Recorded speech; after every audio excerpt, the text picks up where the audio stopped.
Let's make your guitar solos better right away with this simple trick, this simple concept that you could take throughout your guitar playing.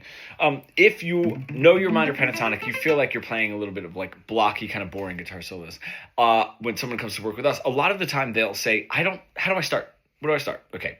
Music is a language. The guitar is just the voice that we're singing or speaking that language through. So just like if somebody taps you on the shoulder and asks a question, turn around. You don't know how you're going to start the answer. You're just going to answer the question and continue with your statements.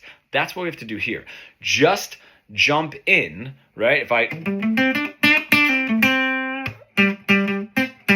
Okay, that first phrase or even the first few notes of that phrase, I don't know what I'm going to do, but I'm going to start and continue through. That's what you need to get used to. The best part is when that becomes comfortable, right? You're sort of continuing this statement and continuing this conversation. Your solos will sort of unravel in that way, in that particular way. What you don't want to do is the metaphor I use is like a little kid sort of tugging on your sleeve, right? I used to be an elementary school teacher, and they just say random things. This is what I had for dinner. This is what I did last night. My best friend did this, right? And that's this, right? Just a bunch of rambling. Has nothing to do with what I said before, what I said after.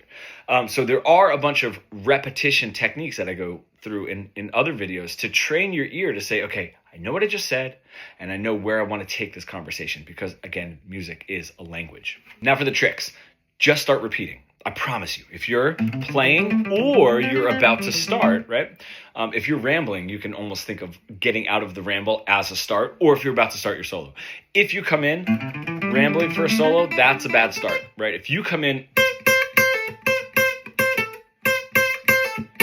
oh man, do we have some solid ground to push off from. If you get lost, do that same tactic. If you're playing, oh, we're getting rambly. We have a dead end. Now, solid ground, and I can push off from there.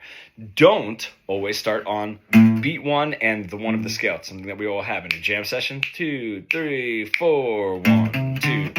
Right? You don't have to start on beat one every single measure.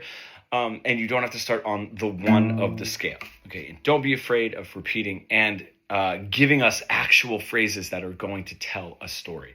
If you're an intermediate guitar player stuck in that pentatonic plateau, you feel like you're playing pretty stale, boring solos, you want to bridge the gap between your creative ideas and what you were able to play, becoming fully fretboard fluent, comment pro below and we can get started.